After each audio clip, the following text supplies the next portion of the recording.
All right. Thank you very much for the introduction and for the housekeeping. Always very important to know what's up. A lot of you might know me, not all of you may know me. My name's Anne. I work at Tilburg University, which is a research university located in the south of the Netherlands.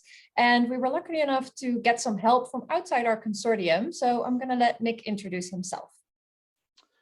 Hi, everyone. I'm Nicholas Brightwell. I work for Rotterdam University of Applied Sciences as a recruitment advisor. And I'm very happy to be here. Anna and the team asked me to join to give them my advice on from the University of Applied Sciences side. I also worked previously for other Dutch institutions, so I have a little bit of a scope on the Dutch education system and different types of universities. So that's why I'm here. All right, thank you so much. Yeah, it was really fun to work on this together because we both have different elements of experience, which I hope will be helpful for you guys. We'll try to bring that into the session today as well. What we'll cover today is we'll talk about the Dutch educational philosophy. We'll tell you a little bit about the university system because understanding the university system also helps you understand the difference between the University of Applied Sciences and the research university. And that will be the main focus of this session. We've also asked some of our students to share their experiences in their respective universities that hopefully give you a better view of what makes the university similar or different. And give you an idea of what their experiences are like. We'll briefly touch upon careers afterwards as well. So hopefully in this session, we'll give you a really broad and rich overview of the university system, the different types of universities, and what they could offer to your students. So first and foremost, the Dutch educational philosophy. Some of you may be familiar with that already. In the Netherlands, we really believe in access to education. First of all, we have an economy that's kind of revolving around knowledge, so we call it a knowledge economy. But that's not all. There are really educational programs for all types of learning, all types of programs and types of careers. And we really believe in the right fit as well. And our whole university system is kind of tailored to that. So, whether you are a highbrow philosopher, whether you have more inclinations towards technology, or whether you are more of a hands-on learner, we believe that there should be education available for everyone. Further to that, we also believe that it's important that everyone has equal access, regardless of where they live and where they grew up. So you see that there's quite a bit of mobility between different socioeconomic classes. Partially due to this education system. Also, whether students live in the north, the south, the east, or the west, all the university and high school systems are standardized. So we have a standardized high school diploma, and with that high school diploma, you can get access to a range of university degrees, and it doesn't really matter where you went to school. And it also follows from that it doesn't really matter which particular university you go to, because they all have to meet the same quality standards and they all have to get that same government accreditation. So when you're used to a system like the UK, for example, where you have the Russell Group and then everyone else, that's kind of a shift of mind. But this is how we do it in the Netherlands. So we like a very egalitarian approach, let's say. And we'll talk to you a little bit about how that actually works in the next section. I'm sure some of you have seen this already, but I'll talk you through it again anyway. So the system is set up in the following way. Students all go to primary school together until they are 12 years old. But after that, there's already some sort of selection, or you can call it streaming. Maybe there's a better word for it. Nick, is there a better word for it than streaming that works better in English? Streaming, I would say that's it's just transfer process, or it's from one section of the school system into the other. Yeah, all right. Yeah, I'm always saying, it's always helpful to have native speakers here because they might use slightly different terminology. So what you can see is that one of the types of schools that students can, let's say, stream into is the more vocational school. There's a 4-year high school, and then it goes directly into more career-driven learning. We usually don't talk about this type a lot because basically there's not a lot in English available. So you will not usually be sending students to this type of school. But you will be familiar with the next one, which is the 5-year high school, which then leads into a University of Applied Sciences. So you can see that the high school already differs in length, but also in their teaching approach. The types of learning that students do, the workload that they cover in that high school is already preparatory for the next stage. And then you'll see that you've got the research university. We used abbreviations to make the graph a bit easier to read. So what you can see here is that the high school that prepares for research university is again another year longer than the high school that prepares for University of Applied Sciences. And again, the material covered in that high school is also slightly different. So you can see that from the time that students are 12 years old, they're kind of prepared for either a more vocational or a more academic stream. Now, the good news is that this might seem a little bit rigid, so it has some advantages and disadvantages, let's say. An advantage is, of course, that students who are very academically strong can immediately go for that more academic focused learning, whereas students who are maybe a bit more practical learners don't have to constantly reach and feel frustrated because they cannot handle the level. So by doing this, it's a little bit more tailored. Of course, a downside could be that a student might be too young to be put into a certain stream. So we can see upsides and downsides of the system, of course. Now, the good news is that it is possible for students to switch between these streams as well. For example, if you follow the 5-year high school, but you decide that you want to go into a research university, there are several pathways to still switch to that stream. The other way around is also possible. For example, I was in the VWO, so the 6-year high school, which prepares for research university. But at the time, I wanted to become an elementary school teacher, which meant that I went to a University of Applied Sciences. So students can also sometimes make segues and switches within the system. What you can also see here in this graph is that a research university tends to lead to a master's degree, whereas University of Applied Sciences also offer master's degrees, but they are professional master's degrees. I already see a question coming in from Shilpa, and I want to handle it right away because she's asking, does that mean that IBDP students should only apply to research university? That is not what it means. It means that the IB diploma is equivalent to the VWO, which gives access to research university, but those students also have access to University of Applied Sciences. And we will cover in this presentation why you should consider both options depending on the type of student that you're speaking about. Now, delving into those two a little bit more, especially for those of you who are not that familiar yet, we're really going to go in depth into these topics. So the Universities of Applied Sciences are the professional-based education. There are 4-year bachelor degrees on offer within this type of education, and typically students will enter the labor market after the bachelor because the bachelor makes their labor market ready. They prepare students directly for a degree. However, students can choose to do a master's afterwards as well, and this is increasingly happening as well. Within the research universities, you see that we offer academic education. They are 3-year degrees, just like in the UK, but typically students do pursue a master's degree before entering the labor market. We'll talk a bit more about the difference in length in the rest of this presentation as well. So that will be covered, don't worry about that. Now, I'm going to first give you a bit more of an overview of what kind of diplomas are make a student eligible for a research university. And you already saw it in the previous graph. The IB diploma is equivalent to the Dutch VWO, or the 6-year high school, which gives access to research university.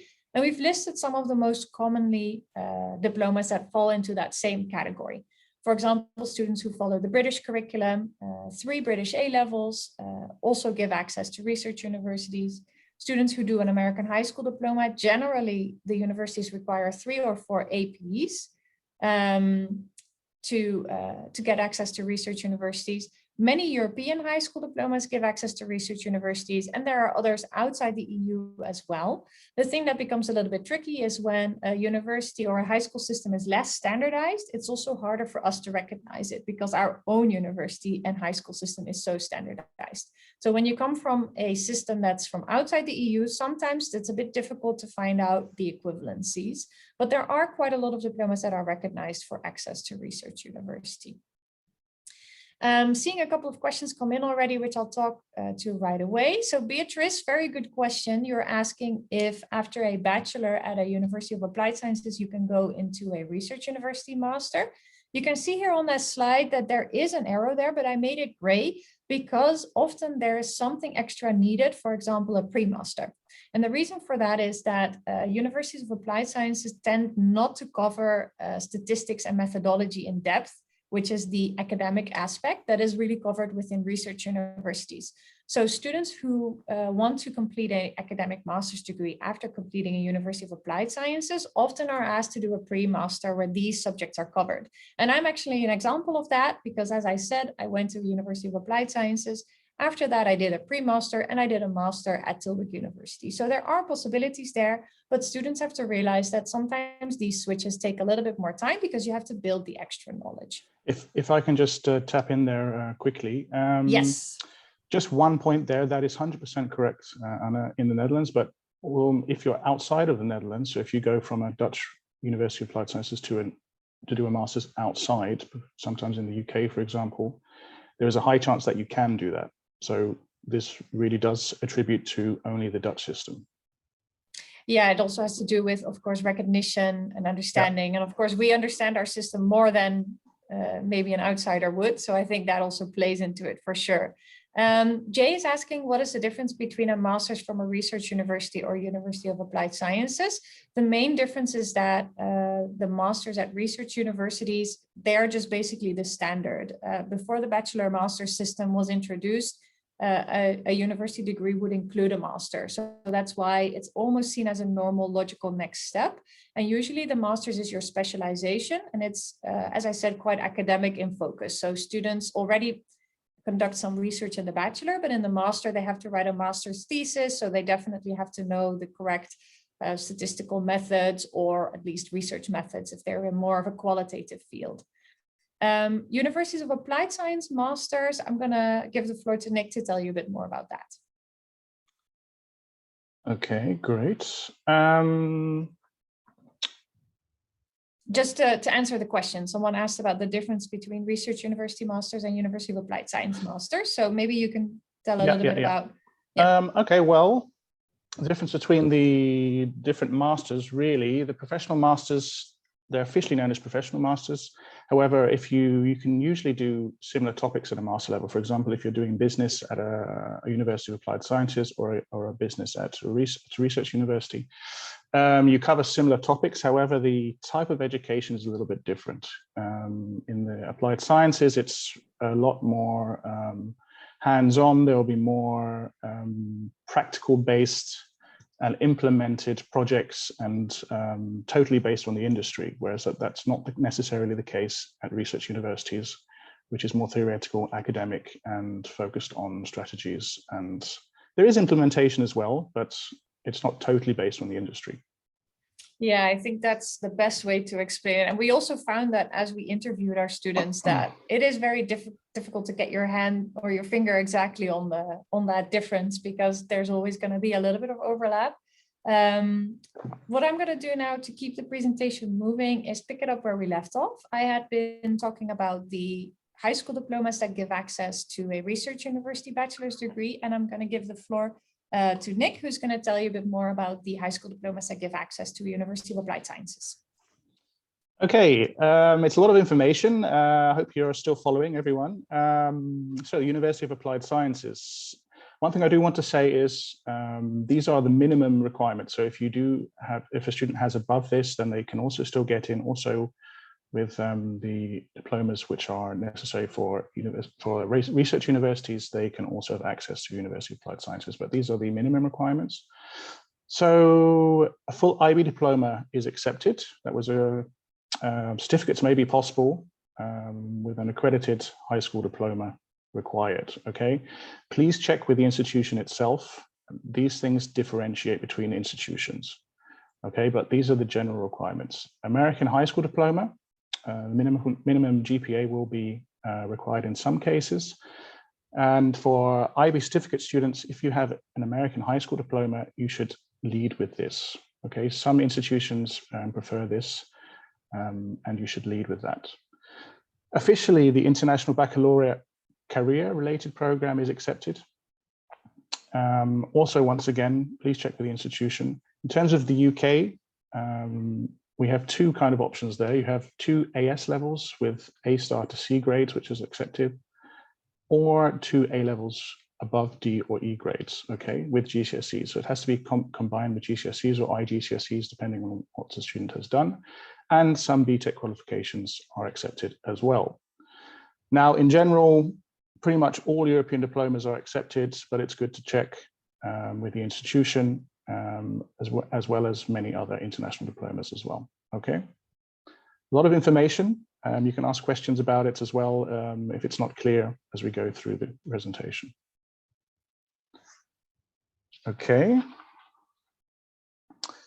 So a little bit deeper into the differences between the two types of universities and institutions. Right, so we talked about the profession-based education and the academic education.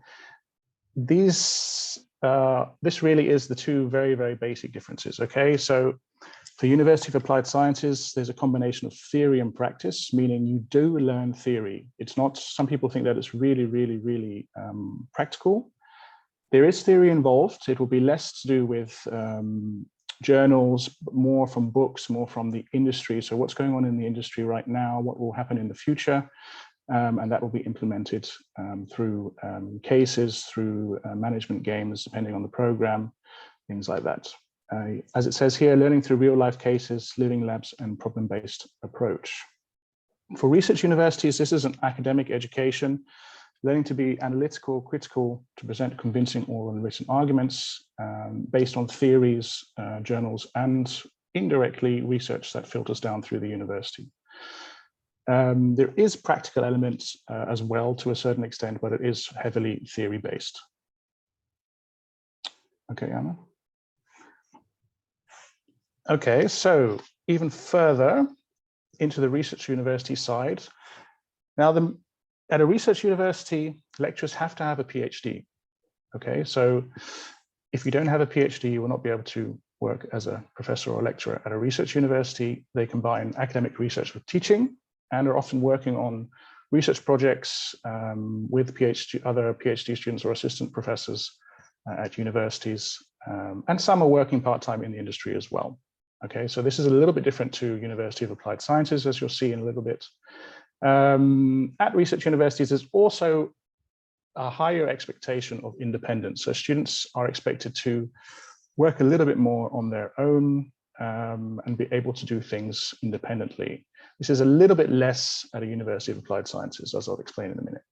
Now, one thing I want to highlight as well, as we go on, in the Netherlands, there are two different types of institutions, as you see in the applied sciences and research universities, but there are some areas and study fields which are only able to be taught and learnt at one institution. Okay, so that's something very, very important. For example, you can see things here and subjects here: philosophy, languages, engineering, industrial design, business, psychology, medicine, law, liberal arts and sciences. Now, some of these are only able to be done at a research university, for example, philosophy. Others you can do at both. All right, and there's a difference between the ones that you can do at both, and that'll be in the practical end. One will be more practical at a University of Applied Sciences, so really focus on the industry. The other one will be more based on the research side of things. However, both will cover research to a certain extent, and both will cover the practical element to a certain extent as well. Okay, programs which are to do with geography, for example, history, for example, philosophy, you will not be able to do those at a University of Applied Sciences. Onto University of Applied Sciences. Well, lecturers generally work in the field, in practice. They are very industry-based. So in terms of preparing for a job, this is a fantastic opportunity. They do not have to have a PhD. Some do, but not all of them do. You do have to have a master's to be able to teach at a University of Applied Sciences. So back to the fields I was saying. Now here you can see at a University of Applied Sciences, I was mentioning that there are some programs that you have to be able to do at a University of Applied Sciences only, so that you can't do it at a research university. And examples of that are physiotherapy, nursing, teaching, fine art, music, more of the physical elements in terms of study. However, you can also do business, communication, engineering as well, but they would be slightly more practical than if you were to do it at a research university. Okay. I realized also we forgot to mention something here, which is the fact that University of Applied Sciences always include an internship. Yes, that's also true. That's at bachelor's level for sure. And that's one of the reasons why there's an extra year, because there's an internship included. And that gives a lot of students access to the work fields before they actually graduate. And this is not necessarily the case at research universities. However, research university students do often find the time during the summer or outside of the curriculum to get an internship as well. Okay, shall we go to the next slide or? Sure, go for it. Yeah, all right.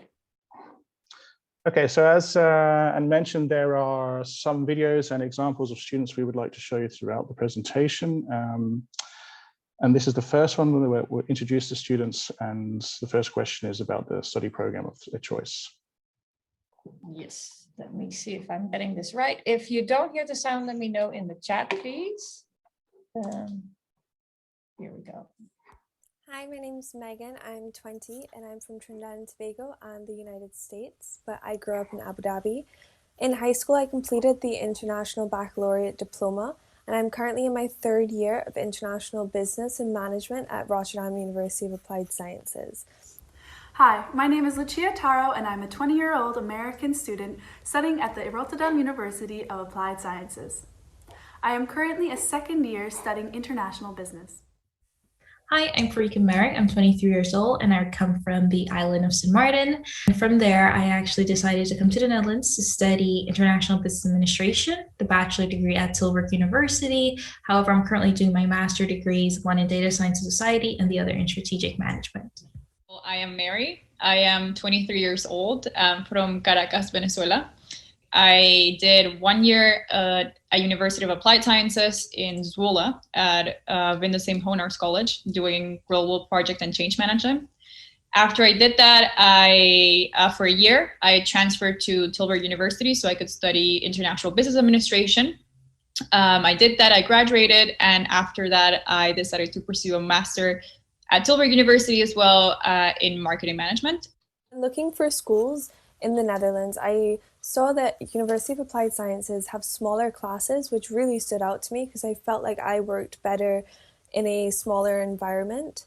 And so far that has really proven to be true because I feel like I have strived a lot and my experience so far has been really good in that sense, especially with the lecturers. Because there is smaller classrooms, your lecturers know you personally and they know your strengths and weaknesses, and so they're able to help you through it all.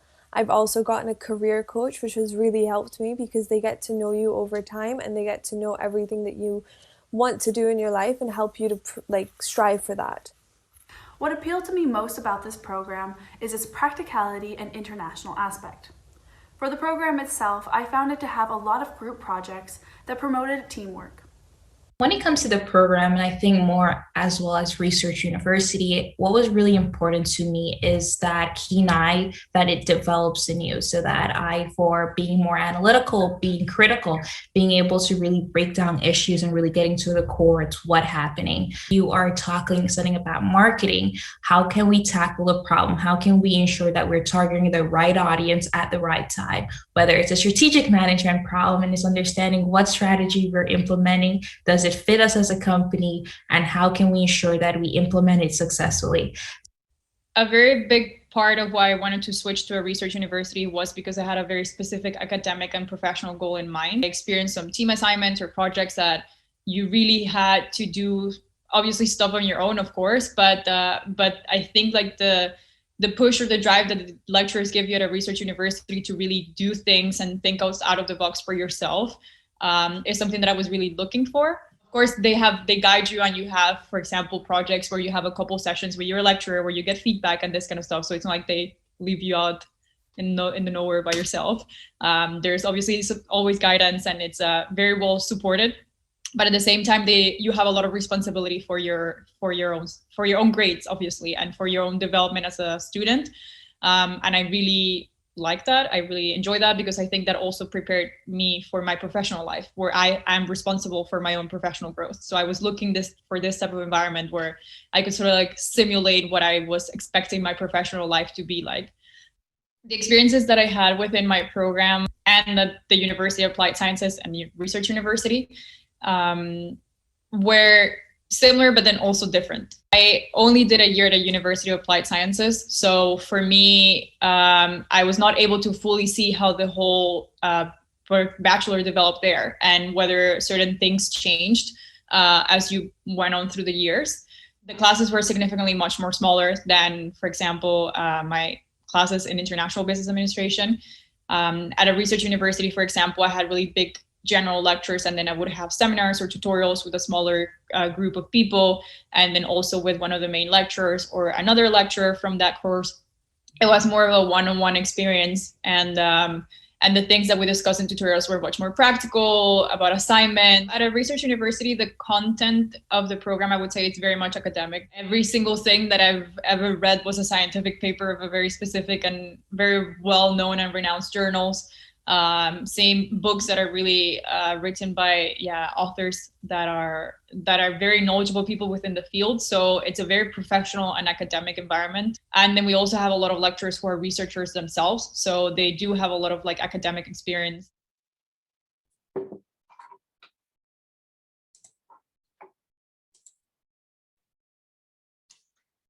All right, so those were our student voices. We have a few more questions that we asked these students, which will come back later in the presentation. So hopefully that was useful for you to get a kind of an insight into, how students really experience teaching and learning. We have room for a bit of a midway Q&A. We built this in because we thought that would be useful, so we can go over some of the questions that have been asked so far. I see that Rhonda asked all the way in the beginning, what are the transferability possibilities from an applied university to a research university or vice versa? I can imagine it wasn't completely clear from the graph, but basically with a diploma that gives access to both, we don't even really call it transferring. So what I did after high school, I had access to both, and I chose to go to a University of Applied Sciences, but my diploma gave access to both types. There are some other transfer possibilities, like for example, Mary completed 1 year at a University of Applied Sciences. And if you pass all the courses that are offered, you receive a certificate called a propeduise. And with that, if you feel like you want to start at a research university, you can apply for first year entry to a research university. So you wouldn't transfer in the middle of the program. The other transfer possibilities we talked about are around the masters, where students can go from a from a bachelor at a University of Applied Sciences to a research university by doing a pre-master usually. Nick, is there anything you want to add, or is this a complete answer? No, pretty much a complete answer. Pre-masters in terms of bachelor to master can be anywhere from 6 months to a year, depending on the field and institution. And we have examples of students who realize that they want to go to a research university at some point, and they can do that 1 year and then switch. Sometimes it happens the other way around. Sometimes we have students who are at research universities and come the other way. So it can work both ways. Yeah, exactly. A question from Shilpa. If IBDP students apply to University of Applied Sciences, are there options of advanced credits or standing? So are there condensed programs at University of Applied Sciences for students who have a full IB diploma, Nicholas?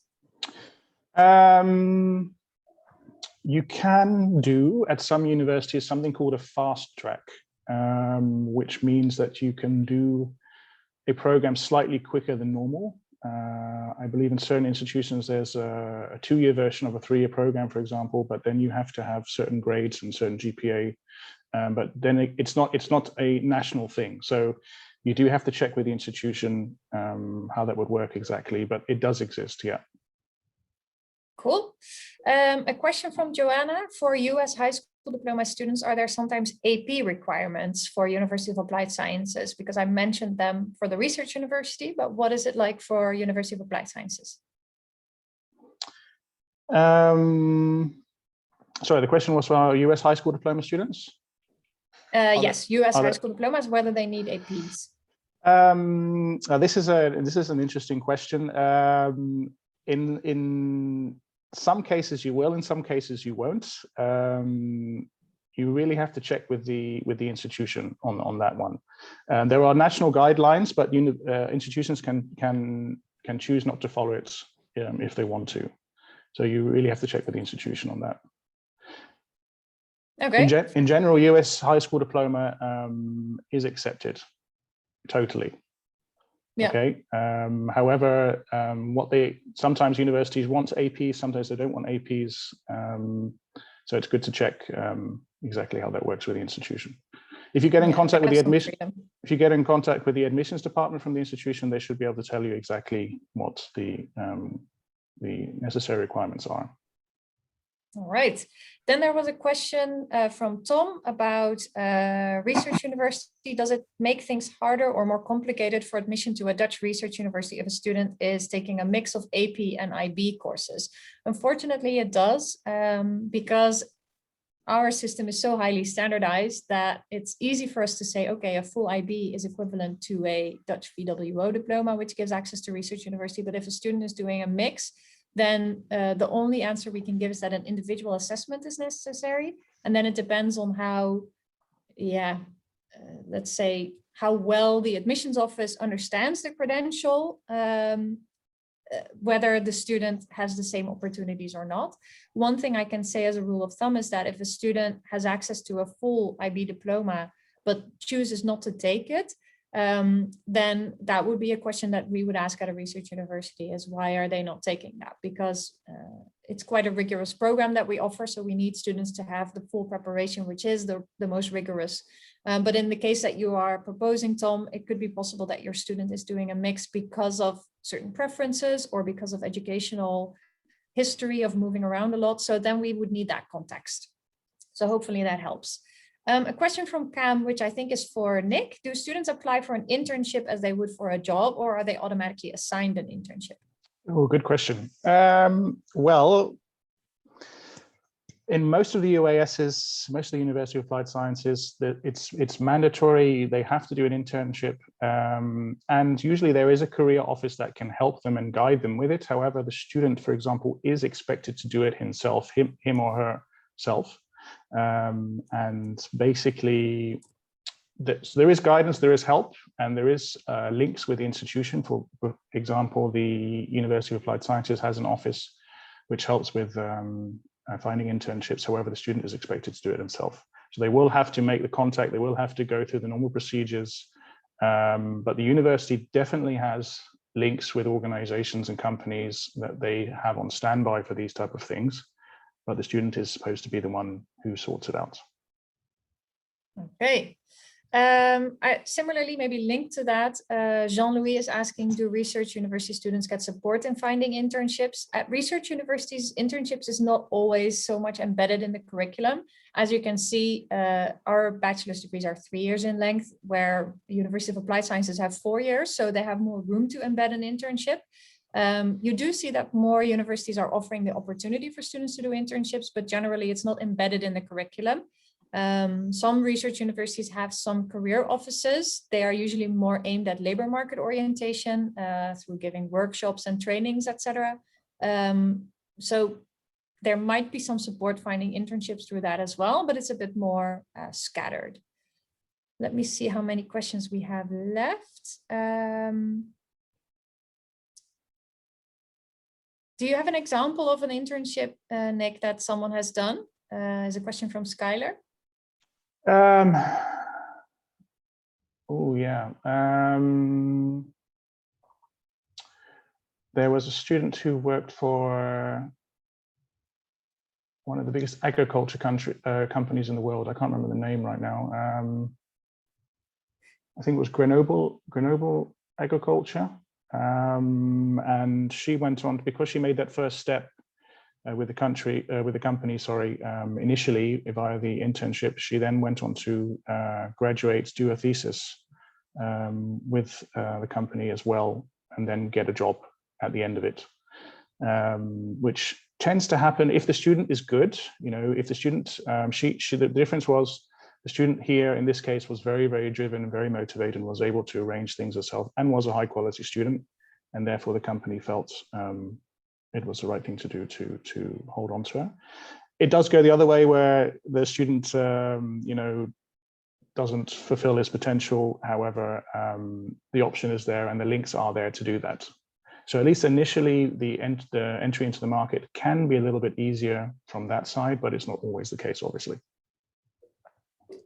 wonderful. I see that it's already 40 minutes past 9, so we have to pick up the presentation again, but we'll try to leave some room at the end to answer some of the more excellent questions that are being asked here. So I'm going to give the floor back to Nick, who's going to tell you a bit more about the difference in practice. Okay, so I mentioned earlier that there are programs that are not at one institution and not at the other institution, type of institutions, but you also have subjects which are, like I mentioned, business, communication, engineering, to name a few. And the fundamental differences are that one is practical at one type of institution, one is more research. However, let me go into that a bit deeper. So at a University of Applied Sciences, students that study business, for example, it would be very industry-based. And what I mean by that is they would look at the current industry, they would have links with the lecturers at the industry, within the industry, and the program would be based on the current industry and what the industry will be like in the future. Okay, so hopefully when the student graduates, they'll be able to stream into the workplace easier. That's the idea behind it. Study materials are focused on real life cases, on real projects. Students have to sometimes deal with projects that are given by companies. And this is also pushed through into bachelor thesis as well. So a thesis can often be linked to an internship or a project at a company. There is, in many cases, options to combine with other topics in major and minors, in the major and minor structure, which is well known. Mandatory internship we already mentioned. And in general, students who enjoy the CAS and SMART and like the practical approach, this is something that we see. Those type of students, they really thrive at an applied science university. Now, research university, also extremely high quality, globally ranked institutions, starting out with the academic approach, totally based on research which filters down from the academic world through PhDs and also research that's being done. Fundamental research is done to a very high level. The bachelor thesis is also based on writing, and also can be done for a company as well. Okay, so the company element is there, just a little bit less than a University of Applied Sciences. The pace is higher because it's more theoretical, and students who enjoy the talk and are smart, analytical, and who thrive in the IB and can function on their own to a certain level will thrive at a research university. Okay. Just want to add one point because the research universities are starting to sound very theoretical. What's important to know is that students at research universities also learn how to apply their knowledge in real life. An example from our International Business Administration program is that students do a project for a company. But I guess a main difference is that, indeed, as Nick said, it's very based on fundamental research. So students first learn the theory and then learn how to apply it. Whereas I guess the difference between, or at the University of Applied Sciences, it goes more hand in hand. So you learn immediately what to do in order to apply it. I hope that's one thing I also want to enhance on the research university side as well. I also studied at a research university, and there is access to companies as well. Companies come throughout the year to events that are set up by the university. They're sought after. Companies are hiring students from research universities all the time directly for internships outside of the curriculum, and also for thesis things, and also for graduation possibilities. So both sets of institutions are highly reputable. Like I said, research university are the ones that are globally ranked in the main rankings. Applied sciences have their own rankings, so that's also something that companies tend to look at as well. You bring up a really good point about the rankings. Sorry, I'll let you finish first. Yeah, it's that's based on research, obviously. So that's why research universities are globally ranked. Yeah, so when you look at international rankings, you'll find the research universities there, but not the University of Applied Sciences, and that's the reason for it. So if your families or students are asking about this, then the fact that University of Applied Sciences do not conduct scientific research in that way is the reason why they don't appear in those rankings. So I think I know a lot of you have these conversations with students and parents about the value of rankings and that it doesn't say that much about your experience in the classroom. And I guess for the Dutch education system, it's more abundantly clear than for any other, I would say. Exactly. Anyway, let's go on to the next slide because we're running out of time. Yes. Yeah, so just to give you a few examples very quickly of other degrees that can be shared at these institutions. Engineering, communication, business, I've mentioned. If I talk about engineering, you have, for example, when I used to work at Hansa, University of Applied Sciences in Groningen, they had an engineering program, but it was very hands-on, a little bit less theory than it would be at a research university, and more to do with implementation, robotics, sensors, with a little bit of theory. At a research university, you would also do that, but the theory side of it would be heavily implemented, and the understanding and the analysis would be also higher. Okay, so at a University of Applied Sciences, that would not necessarily be the case. It was more about the implementation. Communication, if someone studies communication at an Applied Sciences, it's really to do with the hands-on approach, or more to do with the hands-on approach. So more to do with the software that people are going to be using for communication, social media, especially how to use it, how to implement it, things you actually need to write. Whereas a research university would also include that, but will also have the elements of communication strategies, maybe include marketing strategies with the fundamental theory behind it. So it's a little bit different, but both are very reputable areas. Okay, right. next.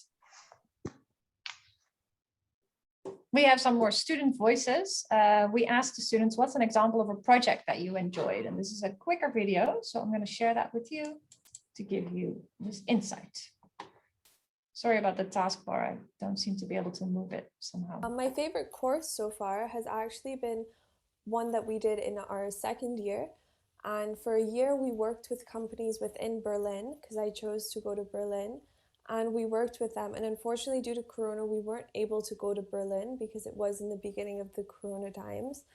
But we were still able to work and network with companies and people in Berlin and different universities in Berlin, which was really interesting. And I have gained a lot of network contacts through that. My favorite project so far is a sustainability project where we had the opportunity to analyze a company and offer sustainable alternatives. A recent course that I'm doing, a part of my strategic management master degree, is really in consultancy, and it's really taking everything to practice. So we're actually consulting a real life company with a real business problem and trying to find a solution for them. So really in this program, once again, it's building on that critical eye. So it's really taking everything you learned throughout your bachelor's, your master's, and really taking it into practice. It's really also builds on that group dynamic, because you need to either understand your role in a group. You need to understand, do you need to take leadership, or can you delegate tasks between each other, and everyone kind of have the same level of say or so forth. So really that is what I love about this course. It's very challenging, to say the least, but it really pushes you out of your comfort zone. It really challenges you on a number of fronts, not just by providing a solution to the client, but also everything throughout that process. It was really nice. It was a simulation in which basically you had to do search engine advertisement. So you had to, basically you would get a product, it was a tablet, and then you would have to go through this process in which you were basically a manager of a campaign, of a Google Ads campaign. It was like a simulated Google Ads campaign, and you were competing against other teams within your own class. So you had to design the advertisements, design how much you were gonna bid for specific keywords. At the end of the day, I think it was a very, I thought it was just a very nice and way to teach us something that you cannot really ever learn unless you do it. Sorry, it was a really quick edit, so some of the cutoffs are not so elegant, but I hope you got the general gist of what Mary was trying to say, or what all the students were trying to say about the types of projects that they did. We do have a little bit to cover and some questions, so I'm going to go on to the next slide really quickly. And of course, you want to know also about the careers and career opportunities. A big difference is that the degrees at University of Applied Sciences are really tailored to make students labor market ready. And that's in the fact that there's the internship, and that's in the fact that the material that students study. So you can see that in the types of projects, they are immediately really focused on applying. So students are kind of prepared for specific jobs.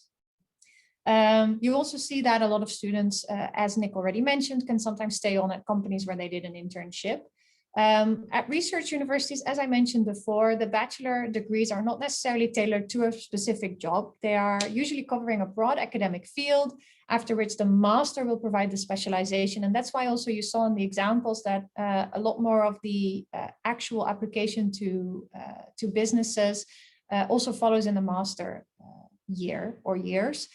There's also a lot of company lectures and guest lectures usually, especially during the master. So you see that push towards the labor market at research universities tends to happen more in the master. And what's also nice to know is that graduating from a research university shows good long-term earning potential. Now, we've got some examples of where our graduates have gone. These are all students I know personally, so I thought I'll tell you a little bit about their background. Emil in the top left corner is a student from Saudi Arabia who did our international business administration and then did a master's in marketing management. And he's currently working for a company in Dubai. So he decided to move to Dubai after graduation. It took him a few months to find something because it's always kind of tricky to start in a new country. But now he's really thriving and he's also set up his own company on the side. Sarah on the top right, she did a bachelor's in global law. She's from Australia originally. And then, as you can see, she did a master's at Utrecht University. That's why that's in her profile. And she is now working as an analyst. On the top left, you see Maria Victoria. She's from Venezuela, and I know her very well because she got to us through Rosa Moreno, a well-known counselor who connected us together. So she immediately also became one of my student ambassadors. She's actually a very interesting example because she only completed the bachelor in economics. And after that, she managed to find a job at JP Morgan in Switzerland, where she is still working. So she's one of the examples of students who entered the labor market directly after the bachelor. And in the bottom right, you see Vanya. He's a German student who completed our liberal arts and sciences. After that, he went back to Germany and completed his degree in Bonn, and now he's working at in the public sector. So those are just 4 examples of where some of our graduates have gone and the different paths that they have taken. And as you can see, it's also possible to do your master's elsewhere if you want to. So that gives students a lot of flexibility. Okay, I'm just going to run through the same thing. You see here some RBS graduates. RBS stands for Rotterdam Business School, and that is the business school from Rotterdam University of Applied Sciences. You see Leandro Naka here, who was a master student, so ended up working. He did supply chain management and ended up as a procurement analyst at a very reputable company. Reni Yani did both the bachelor and the master at Rotterdam University of Applied Sciences and is working in our Center of International Affairs as a marketing officer. From Albania, she is. Joran Verwij, you can see here he went to Erasmus, but that's as a master. So he did his bachelor with Rotterdam Business School at our institution and then went on to do a master at Erasmus and did have to do that sort of 1 year pre-master to be able to do that, but a lot of students end up doing that as well. And he's now a manager at Accenture. Elizabeth Drevniak, she also went on to Glencore Agriculture, and this is actually the student that I was talking about earlier, that via the internship that went on to do very well and work for Glencore Agriculture. Okay, next slide. All right. Well, the last thing we want to show you is we've got one more video where we ask students about their aspirations for the future. So I'll show you that, and then we'll have a few minutes left for the last Q&A.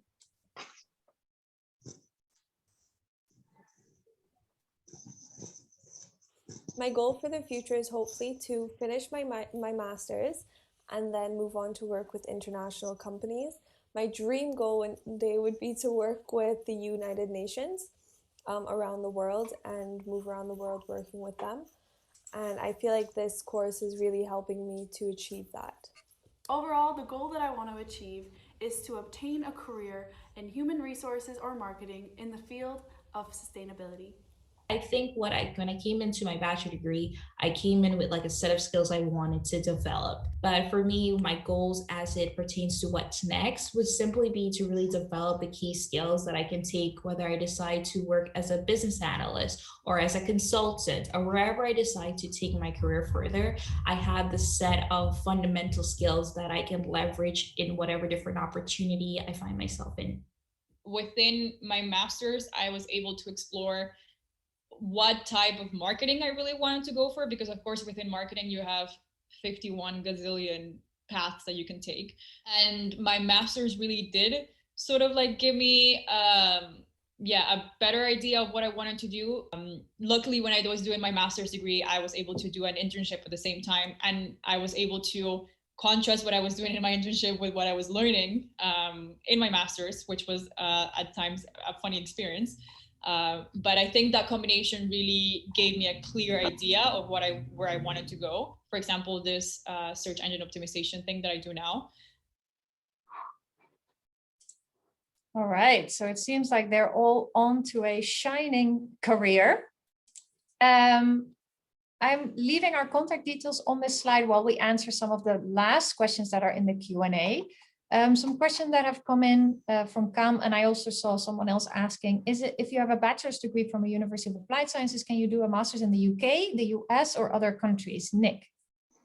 In general, the answer to that is yes. However, it's also to do with the recognition that it gets in that specific country. In many cases, a student can go from the University of Applied Sciences, the bachelor level, to do a master's in the US or the UK.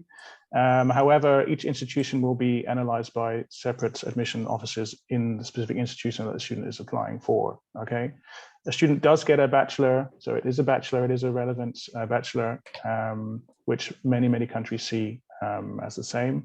And of course, in the Netherlands, it's a little bit different because it's a Dutch system and it's looked at slightly differently. Outside of the Netherlands, it's not the case and it's a bit more blurred. So the student has a high chance of being able to do that, yes. Right, thank you. Then there's a question from Frida. Where can I find the salaries of graduates who graduate from University of Applied Sciences programs? It feels as if starting salaries would be generally higher from a research university. This is a very difficult question, and it's data that we always struggle to find as well.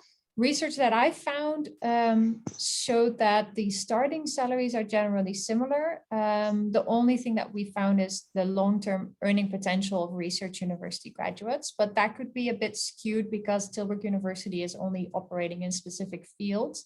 I don't know if you are aware of any other research or sources that you can point people to, Nick?